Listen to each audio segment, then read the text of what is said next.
ইতিহাস ঘাটলে যে বিষয়গুলো দেখা যাচ্ছে ইউনুসের ছোটবেলা, সেটা হচ্ছে যে তিনি বাবার ক্যাশ বাক্স থেকে টাকা চুরি করে শখ মেটাতেন। তার মানে এটাও তো একটা বদ অভ্যাস ছোটবেলা থেকেই গড়ে উঠেছিল তাহলে সেটাও। আসলে আপনি একটু খেয়াল করে দেখবেন, আপনি আপনি আপনার কলকাতায় তো অনেক স্বর্ণের দোকান আছে, আপনি খেয়াল করলে দেখবেন স্বর্ণের দোকানের যে একটা পরিবেশ, এখানে আপনার টাকা লেনদেনের বিষয়টা খুবই মানে ইজি একটা বিষয় আর কি।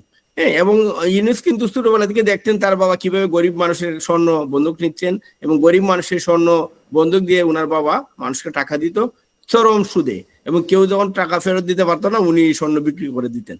হ্যাঁ, মানে স্বর্ণ গলায় ফেলতেন আর কি। মানে ধরেন আপনি আপনার গলার একটা হার আপনি দিলেন, হ্যাঁ, আপনি কিছু টাকা নিলেন, আপনি যদি টাকা দিতে না পারেন, ফেরত দিতে না পারেন, তারা ওই স্বর্ণটা তখন মেল্ট করবে এবং এটা বিক্রি করে দিবে। তো এই এই বিষয় কিন্তু ওর বাবা করতো। তো এটা সে ছোটবেলা থেকে দেখতো। তো সে দেখতো যে তার বাবা তো অন্যায় ভাবে টাকা নেয় মানুষের কাছ থেকে, তখন সেও কি করতো, মাঝে মধ্যে ধরেন টাকা শর্ট পড়ছে, ওই দিন ক্যাশ থেকে টাকা নিয়ে নিত। তার ধারণা ছিল আমার বাবার তো এটা 2 নম্বর পয়সা, তো 2 নম্বর পয়সা মেরে দিলে কি আর সমস্যা। এই যে টাকা মারার একটা স্বভাব, এটা কিন্তু আজকে থেকে গড়ে ওঠে নাই। ডক্টর মোহাম্মদ ইউনূস ছোটবেলা থেকেই এই টাকা মারার প্ল্যান, টাকা মারা যায় কিভাবে, ইভেন তার বাবার ক্যাশ বাক্স দিয়ে কিভাবে টাকা চুরি করতেন, এটা কিন্তু ছোটবেলা থেকেই ওনার শুরু।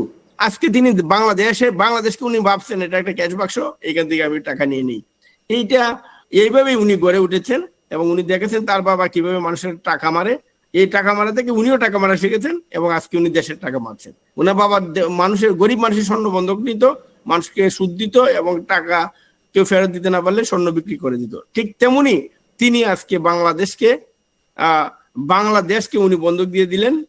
আপনি যে বলেন যে চেষ্টা করছেন, এটা আসলে ভুল। আমি বলবো উনি আসলে অলরেডি দেশকে বন্ধক দিয়ে দিয়েছেন, এবং দেশকে মেরে কিভাবে উনি নিজের ইচ্ছা পূরণ করা যায় এটা এই যে একটা ট্যাক্স ফাঁকি দেওয়ার, সুশান্ত দা, এই যে একটা ট্যাক্স ফাঁকি দেওয়ার অভিযোগ উঠছে তার বিরুদ্ধে, এবং তার যে সংস্থাগুলো রয়েছে তার বিরুদ্ধে অভিযোগটা উঠেছে, কিন্তু দেখা যাচ্ছে তার এই টাকা চুরি করা এবং এই যে টাকা মেরে দেবার একটা ট্রেনিং, সেটাও সেই ছোটবেলা থেকেই তাহলে গড়ে উঠেছে বাবার হাত ধরে। কি এই শিক্ষার সূত্রপাত? এইটাই যে প্রথমে আমি বললাম।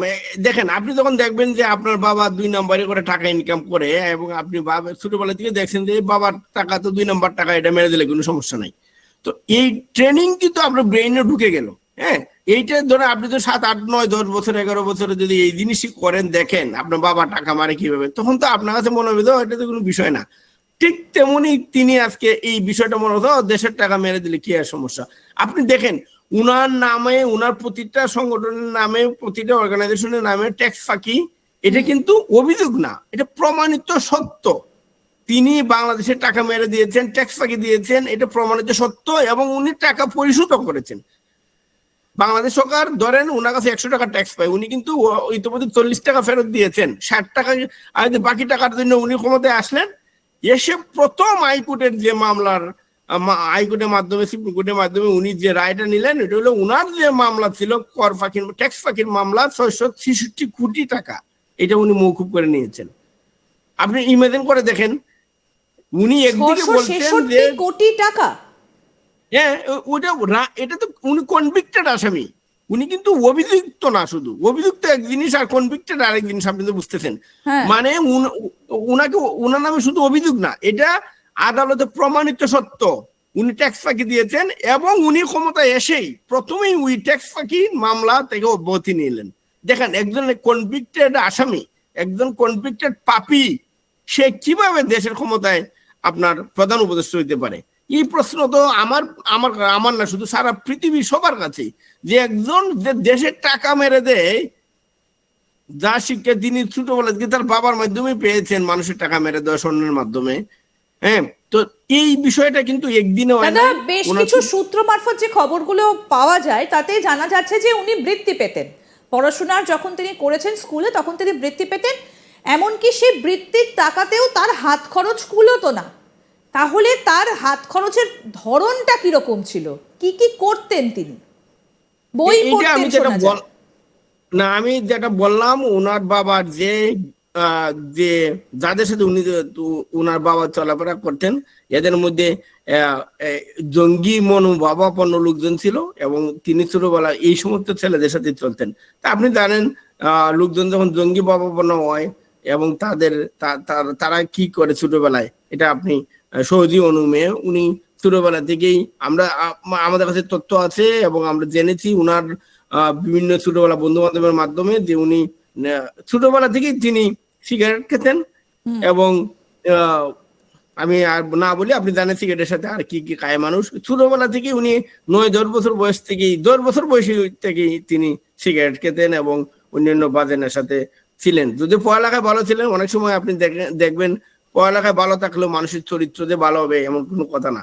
উনি লেখাপড়া ভালো ছিলেন, এটা আমি স্বীকার করবো অবশ্যই, কিন্তু অন্যান্য চারিত্রিক ভাবে উনি বিয়ে করেছেন কিন্তু কয়েকটা, আপনি জানেন আপনাদের ভারতেই কিন্তু উনার একটা শ্বশুর বাড়ি এবং উনি আরেকটা বিদেশি মেয়েকে বিয়ে করেছেন এবং তো উনার চরিত্র নিয়েও তো আমরা জানি।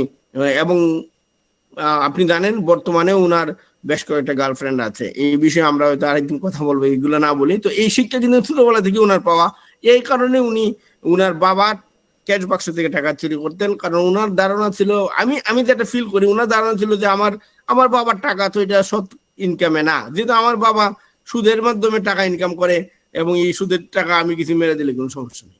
তো এইটা ছিল আসলে উনার মূল মোটিভেশন। হ্যাঁ, যে উনি দেখতেন ছোটবেলায় যে গরিব মানুষ স্বর্ণ এনে বন্ধক দিচ্ছে ওনাকে, ওনার বাবাকে, আর ওনার বাবা এই বন্ধকি স্বর্ণ বিক্রি করে দিচ্ছেন।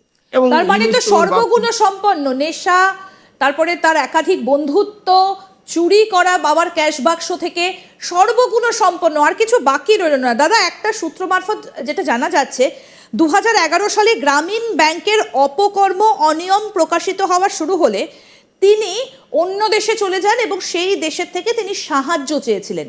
এই বিষয়টা যদি আমাদেরকে একটু বলেন। আপনি জানেন ডেমোক্রেট যে ক্লিনটন বা হিলারি ক্লিনটন, তাদের সাথে তার একটা সম্পর্ক ছিল এবং এই সম্পর্কের সূত্র ধরে কিন্তু উনি বেশ কিছু অপকর্ম করেছেন। আপনি হয়তো জানবেন যে উইকিলিক্সে কয়েকবার এই কথাগুলো এসেছে যে উনি কিভাবে হিলারি ক্লিনটন এবং ক্লিনটনের মাধ্যমে বাংলাদেশে বিভিন্ন ধরনের চাপ সৃষ্টি করেছিলেন। এবং আপনি হয়তো এটাও জানবেন যে ডক্টর মোহাম্মদ ইউনূস কিন্তু আপনার তখনকার হিলারি ক্লিনটন এবং ক্লিনটনের প্রভাব সৃষ্টি করে উনি কিন্তু শেখ হাসিনার যে ছেলে সজীবদের জয়, উনাকেও নানাভাবে FBI এর মাধ্যমে নানাভাবে চাপ সৃষ্টি করতেন। এইটা ইতিমধ্যে নিউজে এসেছে, উইকিলিক্সে এসেছে। সো উনার কিন্তু এই বিষয়টা ছিল, উনি জানতেন কিভাবে প্রভাবশালী বন্ধুদের সাথে বন্ধুত্ব করে যারা দুর্বল তাদের